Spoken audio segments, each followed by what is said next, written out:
Last night they shook it to its foundations. Now the MCG would host the battle to decide who meets Collingwood in the grand final, setting the Cats amongst the Eagles. The West Coast Eagles soaring into the preliminary final after last year's wooden spoon, boasting a win over the Cats the last time they met. But this is finals footy, and plenty of that experience in the Geelong lineup. And it was the Cats who got the perfect start, dominating the early passages. The Eagles' backline under pressure. Free kicks to Varco, Christensen and Ponziali, all ending in majors. It doesn't faze this second-year freak. The Eagles' gun midfielder Daniel Kerr would get a bone rattler early. He wasn't the only one rattled either, as the goals kept coming for the Cats. Right now, it's happening for him and for the Cats.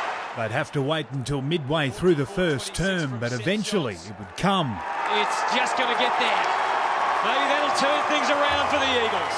But the Eagles were in survival mode under a first quarter onslaught from the Cats. Wojcinski has got the carry. It's Geelong's fifth goal. Nat Nui delivering some joy right on the break.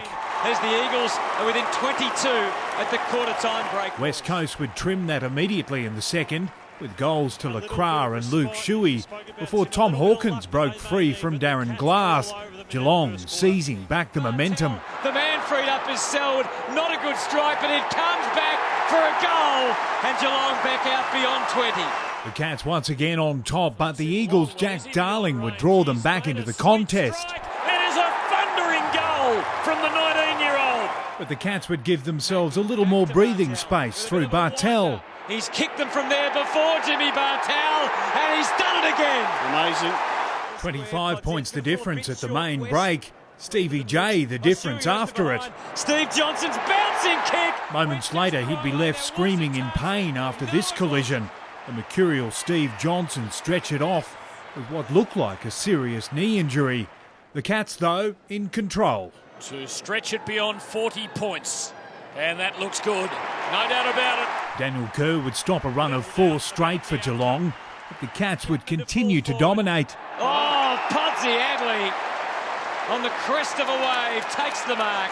With Johnson off and Bartel hurting, the Cats would still keep the scoreboard ticking over. There's beautifully plucked by Hawkins to Chapman, and he just kept his legs for a goal. Geelong booking their spot in the final even before three-quarter time with a lead of 56 points.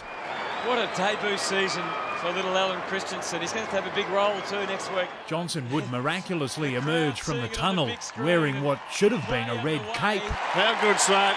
He'd take his spot on the Cats bench. The GF still in sight.